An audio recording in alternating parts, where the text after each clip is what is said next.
Hello there. On my way to another weekend trip, I decided to make a stop at make a quick review of my bicycle, Giant Comax 1, which I've been using for about a year and been riding on about 3,500 kilometers. So I bought this bicycle to be my primary mean of transportation during the commutes, weekend trips and also races. So I was looking for a bike with a flat bar instead of drop bar on racing bikes, so I would have opportunity to easily cut corners in the city. Also, I wanted to have hydraulic disc brakes because they're performing exceptionally well in the rain and mud and all kind of circumstances. And also I wanted to have it as light as possible, and I wanted to have a rear rack mount.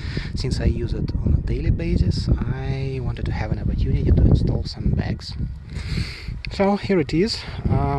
Actually, I was looking for a bicycle with aluminum frame, but I ended up with this one with a carbon frame, since there was a discount on it and it was the only option at the moment which satisfied my requirements. So I will go through the bike component by component, starting from the frame. Frame is a carbon made. Giant is a Taiwanese brand, however frame is made by Netherlands, and Netherlands guys really do know how to make bicycles. It's have everything which modern bicycle require, but nothing redundant and no fancy technologies, unfortunately. The biggest advertised point of this frame is oversized steering tube. It's really oversized, but I actually see no benefits in it. Otherwise, it's very good looking and good performing frame. So what does it have aside of this oversizing steering tube? Standard flask holder mounts, 2 of them. Also mounts for the rear rack. Actually, it's not a rear rack frames, it's a mounts from the rear mudguards. They are not designed to hold the rear rack. I just made it up here and it fits well, but it's not how it was designed, and warranty do not cover any issues if they will occur with my rear rack. So also this frame assume disc brakes mount, flat mount, and just ordinary skewers to mount the rear wheel. It's not a very good thing, since most of modern wheels currently being made to use through axle. But it's fine, and it make it quick release. By the way, at the moment I'm in a Frankfurt suburbs in the fields, so that's pretty much the place where I live. It's an L size frame which fits to my height, 180 centimeters. So that's pretty much it about the frame. And also seat post mount. That's the probably thing I don't like in this bicycle. The mount itself is quite neat. You can see that it's hidden. To move your seat post lower or higher, you need to unscrew the bolt beneath the frame. Here it is. So it may confuse an occasional bicycle thief, which is a good thing. But the bad thing is that seat post itself is a proprietary one. It's a Giant made and it's not round. They call it D-fuse, and it's kind of a D-shaped in profile. So if anything will happen with the seat post, you will be forced to buy a new one from the manufacturer. There are no third-party options and they're quite expensive. This one is a composite made. There is also a carbon option. What else? Fork. Front fork is also carbon made. It does not support interior cable routing, but it's pretty much okay. The braking cable is moved outside of the fork. Then we will move to the handlebars. It's a flat bar, as I already told, and it's equipped with just a perfect grips. I really do like them. They are stiff, and also they are quite compliant. They're very stiff at the ends, but very soft in the middle, and also they are very light.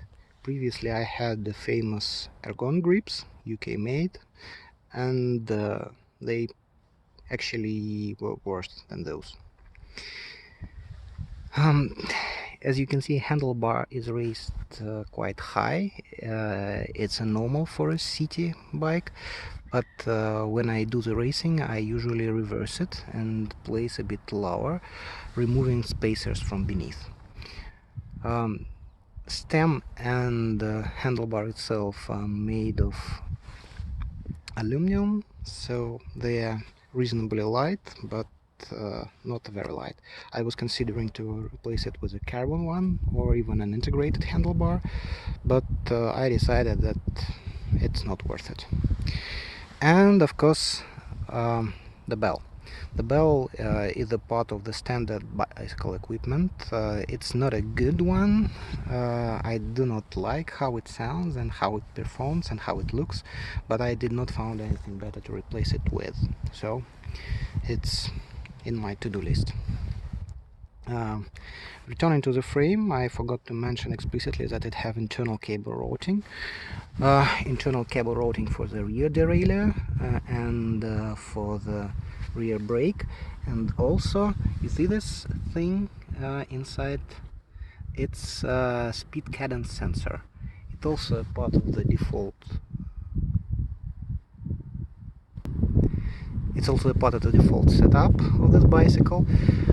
It supports ANT Plus and Bluetooth. By some reason this bicycle was shipped to myself without any magnets, so I bought it separately, and I discovered that this sensor performs not as good as I expected. Before I had a Garmin speed cadence sensor and it was working perfectly with my Garmin devices. This one spoiled my tracks.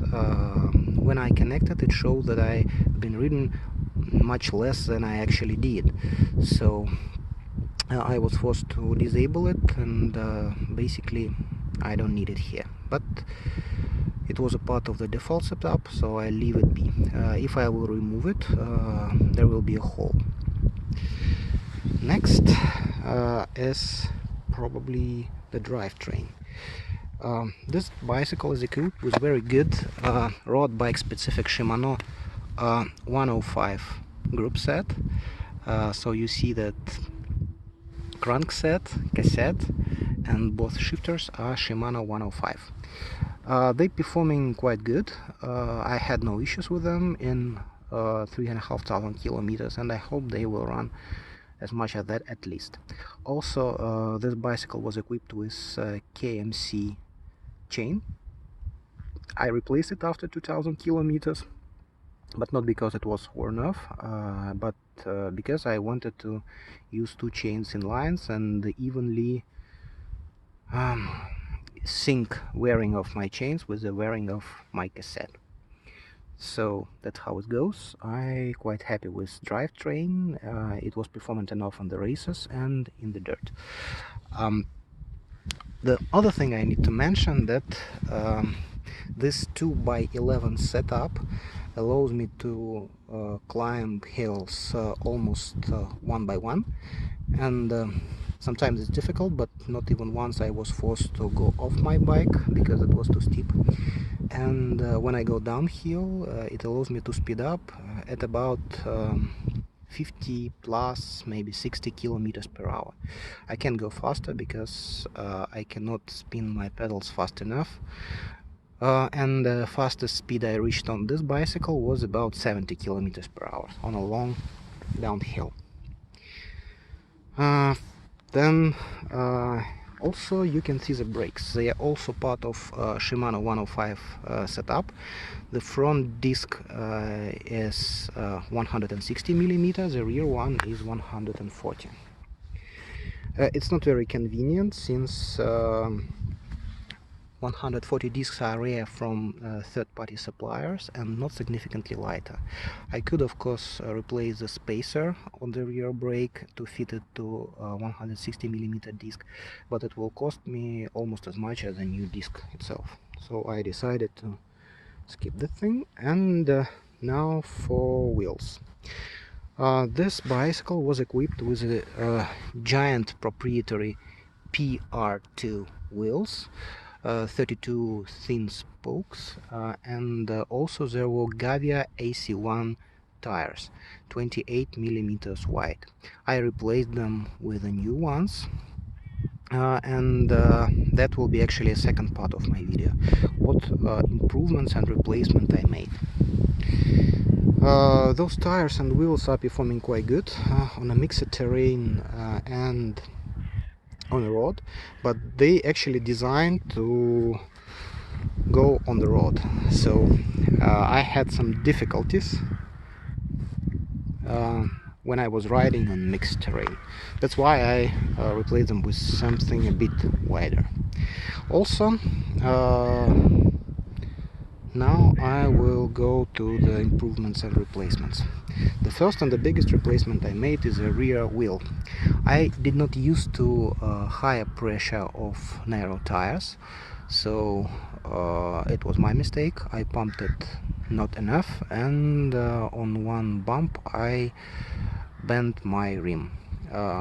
Local repair shops claimed that they will replace it, of course, but it will cost much more than a new wheel. So I ended up with a new wheel. The new wheel is DT Swiss E1800 Spline. Instead of the old one with 28 spokes, it has just 24.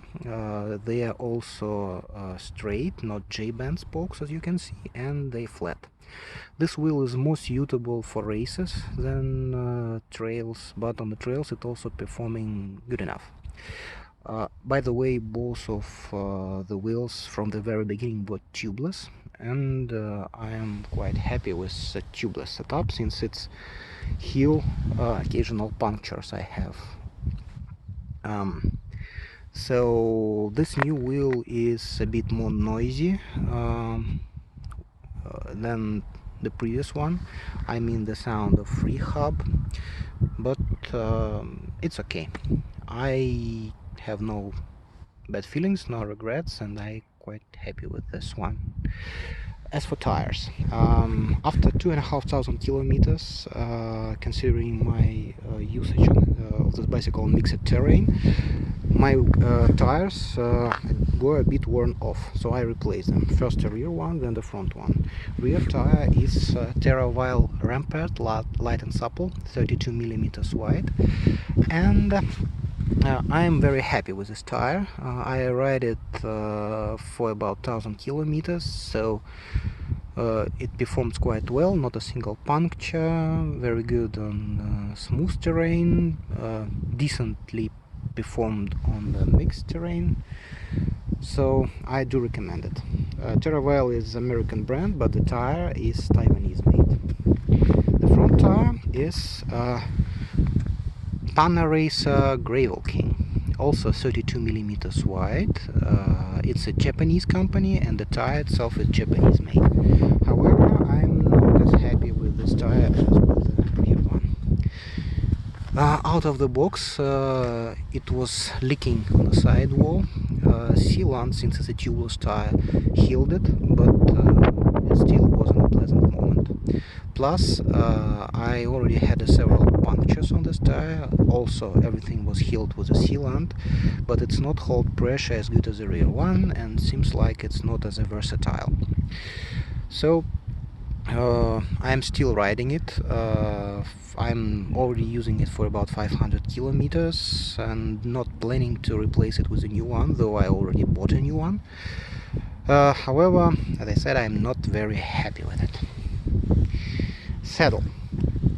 I replaced my saddle just recently, not because the old one was bad. The old one was also Giant proprietary made, Giant Connect saddle, neutral, and also it had a proprietary mechanism to add some accessories.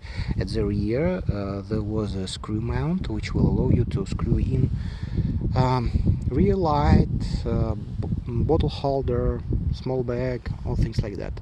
Everything is very expensive, so had no use for me. This saddle I bought in China on AliExpress, and it was fairly cheap, about 20 euro or so, but it's wider than the old one, much softer, and also completely carbon made. Carbon rails and carbon base, so it weighed twice less than the old one. I rode about 300 kilometers on the saddle already, and I'm quite happy about it as well. Next is mudguards. So my fork is equipped with the mounts, hidden inlets for the mudguards. You can see them, and there are mudguards mounts on the frame, which was used for my rear rack. So I decided to use the lightest and the subtlest mudguards I could find on the market. I also bought it in China on AliExpress. I use it almost from the first day, and I'm quite happy about them as well. They are not protecting me from the mud and rain completely, but protecting me well enough not to suffer from it. So there is a front mudguard mount with this flexible holders, and the rear one with a quick release buckle. There were two options. One is quick release, and the second one is permanent mount. I chose quick release, and probably it wasn't the best idea since I'm not removing it anyway. So just for the weight and versatility, I would rather use a permanent one the next time. Next is a rear rack. One of the best thing I ever bought. It's a Germany-made Tubus rack. It's very light. It's weight less than 300 grams. At the same time, it can hold officially up to 20 kilos of load. And also it's perfectly compatible with saddle bags. So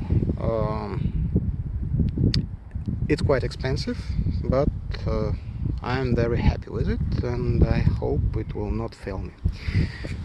This rear mount I rode it to the mudguard mount. Initially was straight. You're supposed to forward it to the rear rack mounts if you have ones. I bend it myself, as I've seen in the internet. It's a common practice, though not mentioned in the manual. So that's a hack how you can install a rear rack if you have only mudguards mount on your frame. At the back I use Faude Roadmaster bag, and they were sold in pair. I normally use just one because I don't need two, and I also happy with this bag as well. I have a waterproof rain cover, some compartments. Also it's quite big, and I easily can fit a lot of things I bought in the local store, grocery or otherwise. Yeah, bottle mounts. I wanted to buy something fancy like carbon or titanium, but I ended up with the very cheap ones. The front one is from Decathlon, but it's decent.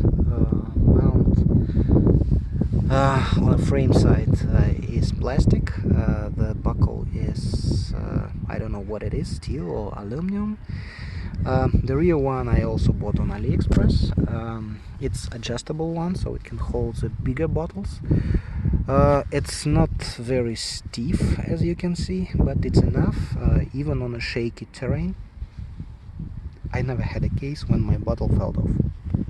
Also, as you can see, I use hard bottles instead of normal bicycle bottles, because I don't like mud which are flowing on the open side of the bicycle bottles. Those ones are completely protected and clean under any circumstances. So that's pretty much it. That's all about my bicycle. I think it's ideal bicycle for universal use, mostly for city, but I also was in competition on this one. So it's basically the cheapest thing you can buy with the top grade components, which will stand a long time and a hard use.